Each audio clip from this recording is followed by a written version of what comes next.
kembali lagi bersama kami di Regia Finansial. Kali ini kita akan membahas tentang saham PNLF. Ini laporan keuangan kuartal pertama 2024 sudah keluar ya. Ini PNLF Panin Finansial. Nah, jadi sama ya belakangnya Finansial. Untuk di sini kita lihat ada Wakil Presiden Direktur, ada Bindawati Gunawan, lalu ada Direkturnya yaitu Priscilla Gabriela Cahaya. Alamat kantor mereka adalah di Panin Life Center ya di Jakarta. Kemudian di sini ada disebutkan untuk nilainya itu jutaan tapi bentuk rupiah. Kas transaksi kas ini agak sedikit berkurang di mana dari 20 triliunan sekarang menjadi 18 triliunan.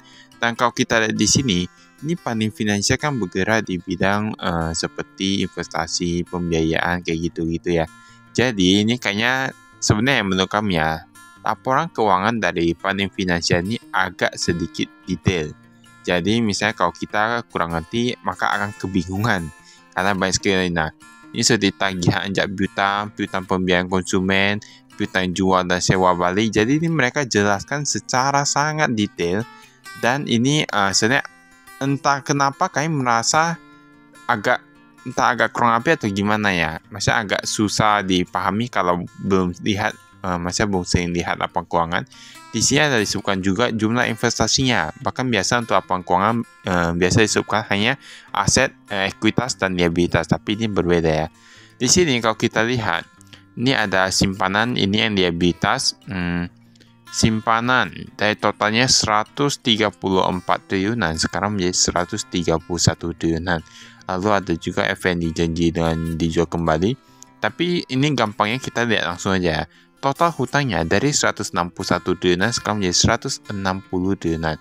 Dan bahkan ini ada disebutkan jumlah dana peserta. Nah, dari 55 miliaran sekarang menjadi 59 miliaran. Dari tadi kita lihat hutangnya menjadi 160 triliunan, di mana hanya berkurang kurang lebih sekitar 1 triliunan saja.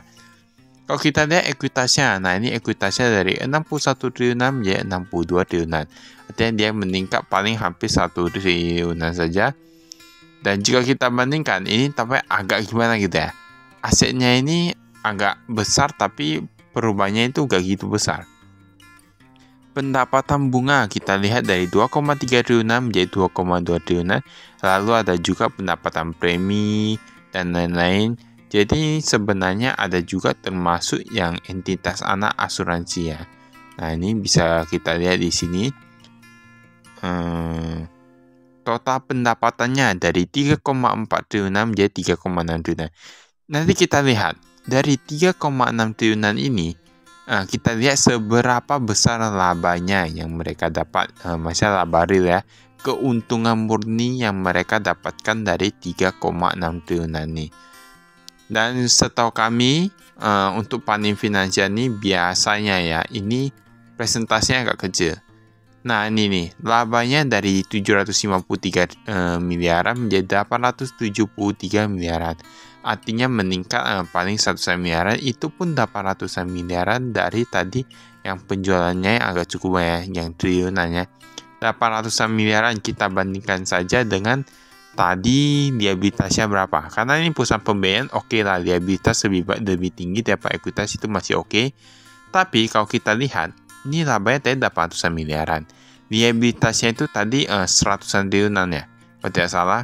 Nah, itu kita bandingkan saya kayak presentasinya agak sedikit kecil. Nah, jadi gitu kalau kita ketahui ya, ini ada laba yang kepada entitas induk, bahkan 400 miliaran saja.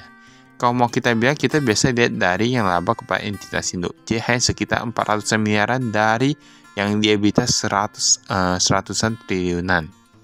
Nah, itulah yang perlu kita ketahui. Jadi tahu-tahu sendiri itu kita lihat persenannya berapa. Jadi ada yang bertanya mengapa saham Panin ini agak susah naik. Bahkan yang naik kemarin pas setelah COVID saja. Nah, tahu-tahu sendiri ya. Ini pencairan deposito berjangka bahkan 8 triliunan. 8 triliunan dari 4 triliunan. Nah, ini kita lihat. Ini yang kepada ini arus kas investasi loh. Maka ada juga penempatan ini deposito berjangka lagi 8 triliunan lagi. Kemudian ada yang paling besar, yang kedua sekitar 4 triliunan yaitu pembelian FFX. Dan kalau kita cermati di sini, mereka dananya itu banyak yang taruh di deposito. Ibarat ginilah, sebuah perusahaan mereka taruh di deposito itu paling, kalau kita lihat kan yang kita ketahui kan deposito paling 4%-an, 3%-an kayak gitulah ya. Setelah mereka dapat bunganya, itu mereka kan perlu bayar beban karyawan, beban umum dan lain-lain. Nah, tentunya keuntungannya agak sedikit menipis dari bunga yang didapat mereka. Bukankah kalau kita lihat, kita sendiri yang langsung taruh di deposito kan agak hampir sama ya. Tujuan kita untuk membeli saham kan untuk mendapatkan keuntungan yang lebih banyak. Jadi kita perlu lihat juga sebuah perusahaan, apakah mereka itu uangnya itu memang apa gimana ya? Pokoknya memang mereka pandai kelola atau gimana? Karena misalnya sebuah perusahaan semua rata-rata semua uangnya taruh deposito, dapat uangnya hanya dari deposito, bukannya bagusan kita beli deposito sendiri, bukannya bagusan kita beli reksadana sendiri. Jadi perlu kita lihat juga sebuah perusahaan apakah mereka dapat keuntungan itu berapa persen dari total modal yang mereka punya. Kita perlu lihat itu semuanya. Misalnya perusahaan yang terlalu berhati-hati, kita juga perlu lihat juga. Nah, inilah yang perlu kita pahami. Karena tujuan kita berinvestasi saham adalah mendapatkan keuntungan yang kalau bisa sebesar-besarnya. Karena setahu kami ya, kalau bisnis itu paling kalau dapat keuntungan paling 20%-an itu sebelum pajak ya. Tapi kalau mereka sebuah perusahaan itu taruh di deposito semua kan agak susah. Jadi inilah yang perlu kita cermati ya. Ini kas dan setara kas. Kas di bank ada sekitar 2 triliunan. Ini kas dan bank ya. Kas dan bank ini udah semuanya termasuk deposito, ada giro, dan lain-lain. Total kas dan setara kas dari 20 triliunan, jadi 18 triliunan. Nah, ini ada juga penempatan pada bank. Dan ini mereka untuk yang paling finansial ini memang kayak agak sedikit panjang lah pokoknya karena dijelaskan agak detail dan entah ini ya, penyusunannya agak berbeda ya dengan beberapa laporan keuangan lainnya. Kalau menurut kami ya, tapi kurang tahu juga, itu tergantung persepsi masing-masing. Ini ada total kas dan bank juga. Total deposito berjangka dari 4,3 triliun menjadi 4,5 triliun. Tapi ini yang deposito jangka pendek. Bisa dilihat dia katakan total yang deposito jangka pendek itu yang deposito tidak lebih dari 3 bulan setelah tanggal penempatan. Nah, ini bahkan yang jangka pendek sudah sekitar 4,5 triliunan. Nah, ini belum lagi yang deposito yang agak panjang seperti tahunan gitu-gitu. Nah, jadi semua perlu kita lihat. Nanti kita lihat sebenarnya panen finansial ini kebanyakan taruh di mana dia.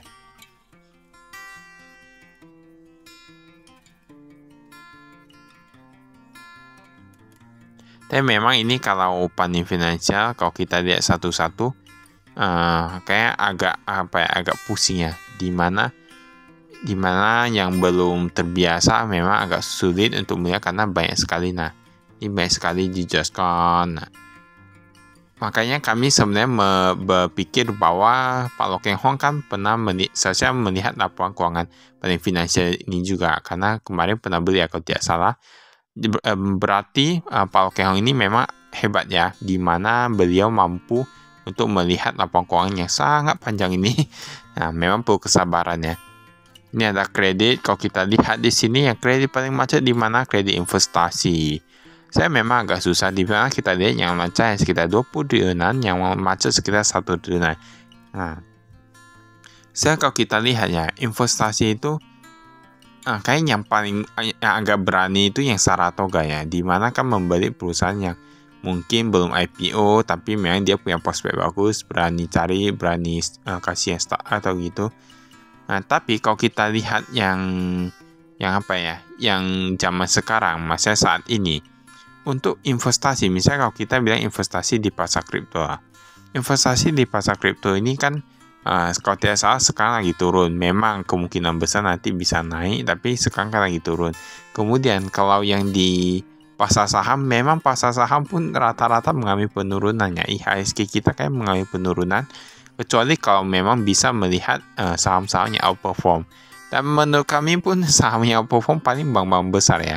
Bank Mandiri gitu-gitu.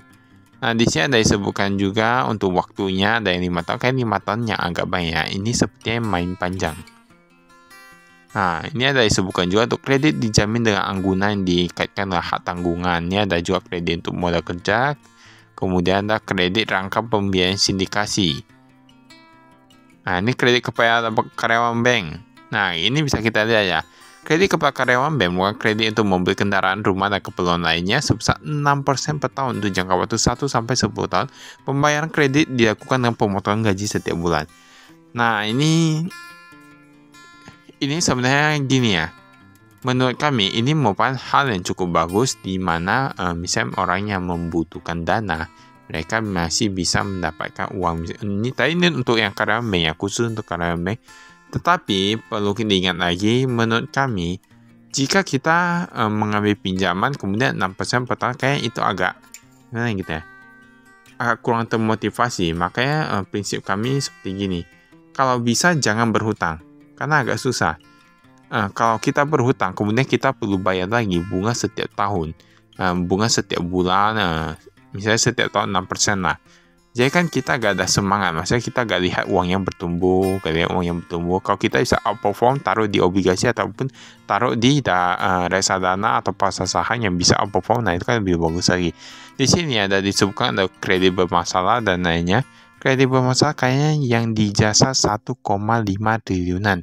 Tapi ini jumlahnya udah agak berkurang. Yang meningkat itu yang industri. Industri dari 600-an miliaran sekarang menjadi 700-an miliaran. Dan yang lain-lainnya kami nggak tahu itu lain-lain itu apa. Nah, inilah yang agak susahnya. Ketika laporan keuangannya ini dibuat sedetail mungkin, ternyata ada lain-lainnya. Tapi lain-lain itu kan nggak bisa bilang juga karena banyak sekali sektor yang ada.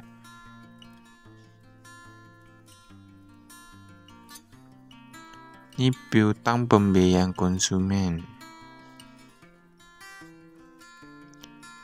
Makanya terkadang kami lebih suka perusahaan yang berani ya. Kalau perusahaannya agak kurang berani mengambil resiko, semua taruh di deposito saja, taruh di reksadana saja, nah tahu-tahu sendiri. Ini mau piutang hasil investasi, artinya ini yang belum terbayarkan ya, ada obligasi 52 miliaran. Ada piutang asuransi juga nih, piutang asuransi ada unit link dan lain-lain.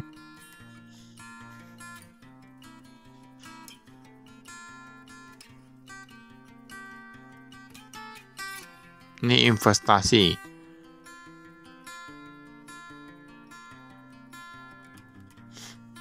Investasi deposito tidak wajib. Nah, ini ada lagi deposito tidak wajib sebesar 500-an miliaran. Kemudian investasi reksadana paling banyak. Nah, ini bisa dilihat di sini 2,9 triliunan jadi 2,8 triliunan. Nah, kemudian obligasi yang kedua, yang saham ada juga nih 55 miliaran. Nah, berarti ini sebenarnya kayak menurut kami ya ini ya. Ini menurut kami saja. Kayaknya untuk yang paling finansial ini kebanyakan taruh di reksadana sama deposito. Nah, kalau mereka taruh di sana, nah ini jadi kita sebagai investor juga, kita juga ngerti lah ya. Kita juga harus ngerti.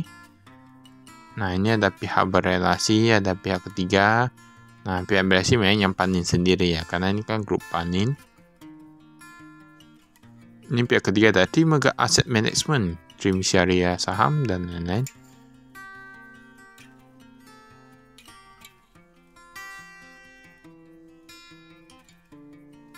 Nah, ini investasi efek ekuitas saham. Mereka ternyata ada invest di saham juga, kita lihat di sini. Nah, saat ini yang paling besar nih minus di Telkom. Nah, Telkom paling banyak plus di Mandiri. Nah, ini kayak minusnya nih mereka formanya agak sedikit jauh ya, agak sedikit salah atau gimana, ini kurang tahu nih ya. Tapi mereka yang paling banyak tadi, nah ini ruginya belum ada yang apa ya. Ruginya paling banyak di saham Telkom. Sebesar berapa ini? 1 miliaran ya, atau berapa? Kayak 1 miliaran. Kemudian yang Bank Mandiri plus 1,5 miliaran. Nah, tapi ini kalau misalnya kami ada salah, ini bisa koreksi ya, karena ini seharusnya benar sih, karena ini kurangnya ini mereka taruh di sini ya, di sebelah yang angka-angka ini. Seharusnya kan taruh di depan yang apa, laba atau keuntungan laba ruginya. Nah, ini bisa dilihat saham-sahamnya, ada Bukit Saham, Astra Indonesia, Bank Mandiri, Charon Pokpan. Nah, tapi kalau kita di sini memang saham Telkom ya. Saham Telkom ini kayak mengalami kerugian yang paling tinggi. Di mana kemudian keuntungan yang paling tinggi ada di Bank Mandiri. Nah, inilah. Memang terkadang kami lihat kalau di saham Indonesia kayak Bank Mandiri, Bank BCA, Bank apa, itu kayaknya yang paling oke ya, yang paling oke, apalagi yang blue chip. Tapi nggak bisa dibilang juga, karena kan saham seperti yang Pak Panjo Panggis itu kan meningkat cukup banyak juga, seperti kemarin cuan dan lain-lain. Dan ini berarti kita tahu nih ada kerugian yang paling banyak di saham Telkom. Tapi sebenarnya nggak gitu apa sih, karena mengapa? Mereka kan sahamnya paling tapi berapa? 55 miliaran ya. Nah, jadi jika dibandingkan dengan total modalnya itu kayak gitu, berasa sih. Ini ada utang komisi juga. Wah, ini utang klaim. Ada utang klaim. Nah, ini para pemegang polis ini paling asuransian ya. Paling banyak di unit link. Unit link dari 17 miliaran menjadi 29 miliaran. Nah, ini tahu-tahu sendiri ya, yang misalnya asuransi. Nah, untuk agen-agennya nih. Untuk agen-agennya, untuk yang pemegang polisnya, semuanya bisa lihat. Di sini ada diguna dari 22 miliaran menjadi 23 miliaran. Diguna kombinasi, pokoknya paling tinggi di unit link lah. 17 miliar menjadi 29 miliar utang klaim, utang kepada pemegang polis. Nah, ini masih berproses katanya. Tapi semoga ya, menurut kami, semoga utang klaim itu bisa segera diproses, karena agar pemegang polis ini merasa lebih nyaman, aman. Dan pokoknya semoga asuransi di Indonesia ini menjadi semakin lebih baik. Karena memang ada juga oknum-oknum yang agak nakal yang kami lihat di media-media itu. Tapi gak tahu juga ya, maksudnya itu karena ada kasusnya seperti apa. Karena kasusnya itu bermacam-macam. Jadi kita perlu ketahui juga, gak bisa salahkan juga asuransi, gak bisa salahkan juga pemegang polis. Semua kita lihat juga, jadi netral. Pokoknya semoga lebih baik sajalah semuanya ya. Informasi dan segmen, setoran jaminan dan lain-lain. Nah, bahkan ini ada dana terbaru juga. Memang untuk yang belum terbiasa melihat laporan keuangannya agak susah. Jujur kami sebenarnya kesusahan juga sih. Kami kesusahan, maksudnya bukan kesusahan lah. Tapi memang agak ribet ya untuk nengok ini ya. Entah terlalu banyak atau gimana. Karena biasanya laporan keuangan, untuk yang laporan keuangan, kita jangan bilang yang tahunan dulu. Biasa tahunan lebih panjang, kalau laporan keuangan paling 100, paling banyak pun 100-an lembar saja, 120-an, 130-an lembar saja. Tapi kalau untuk yang paling finansial ini kayak 200-an lembar ya. Nah, ini kayak 200-an lembar. Kalau tidak salah kami lihat tadi. Nah, ini bisa kita lihat nih, tampaknya yang diperbankan nih mencetakkan laba lebih banyak daripada yang asuransi. Nah, bisa dilihat ya di sini ya. Nah, untuk yang perbankan mencetakkan laba lebih banyak daripada asuransi jiwa dan jasa konsultasi. Maka ini total pendapatan neto 11 triliunan. Sedangkan asuransinya 700 miliaran. Padahal kita lihat agen-agennya bisa keluar negeri semua lah ya. Nah, ini tahu-tahu sendiri, ini bisa kita lihat 133 miliaran untuk yang laba neto tahun berjalannya. Sedangkan yang di bank itu 700 miliaran. Memang menurut kami bisnis bank ini agak cukup bagus ya, dimana kita dapat modal tidak perlu langsung kasih dan bisa putar, terkasih deposito paling 3 hingga 2% itu pun 3 hingga 4 belum dikurangi pajak, dikurangi pajak lagi, pajak deposito lagi. Nah, tahu-tahu sendiri lah ya. Baiklah, itu saya kami, sekian dan terima kasih. Saya investasi.